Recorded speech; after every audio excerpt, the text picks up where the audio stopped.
Well, good morning. My name is Will Buchanan. I am a senior at Regent University, and I am here to reflect and to summarize on some of the materials that we've gone over within the past 8 weeks with respect to leadership. Throughout this book, there are several things that have popped up to me in the Leadership Challenge model, and a few of those that I have personally applied to my own life were from the first section, which was Model the Way. And the first part is leading by example. Leading by example. And what the book emphasizes is that titles and positions are granted to people. However, our behavior is what earns your respect. If you're going to be in any sort of leadership, especially in ministry or in the church, you have to, they say, walk the walk and not just talk the talk. And especially if you desire your team to do the same thing, then you have to show them and lead them by example.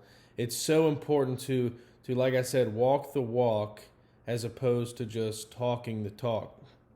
Oftentimes, I tell many of my students, with respect to preaching and teaching, that anyone can get behind a pulpit and they can articulate scripture passages and they can preach and they can communicate very well, but are they living in accordance to the scripture? Are they living their life for the glory of God?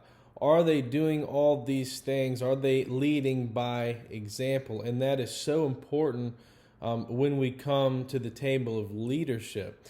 The second thing that I emphasized was listening deeply. It's so important that we give our team an opportunity to share their thoughts and their concerns and their aspirations, because that shows that they do have a valuable place on our team.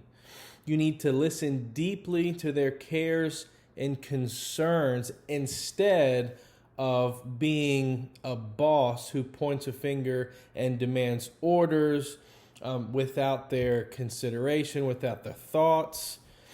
And when we do that, we create a very negative environment and atmosphere for the place in which we work. So it's important that we listen deeply to our team and we consider them. We make them feel, but not only feel, we show them that they are incredibly valuable and that their time, their thoughts are very valuable to the team as a whole. The last thing, which was not included in my interview, or something that I didn't discuss with Dr. Autry, but it is encourage the heart, and that is expect the best from your team. Believing in people's abilities is essential if you're to make extraordinary things happen. But if you're going to duplicate and you desire to make extraordinary leaders, then you have to pull the best out of your team. It's so important to show them and give them confidence, and then in doing so, you will bring the best out of them. It's so important. I've seen it in my workplace. Instead of taking the reins myself on so many different situations and scenarios, I allow certain team members to handle certain issues on their own, and this allows them to see what their capabilities truly are.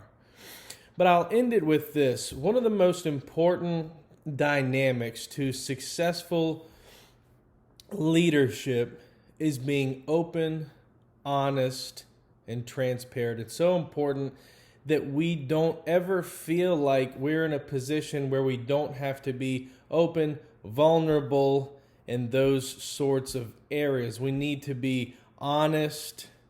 We need to live with integrity. And I always say integrity is doing the right thing when no one is looking. And those things are so important for people who are in positions of leading, especially when we look at Christian leadership. And I like to end this again, emphasizing that it's important.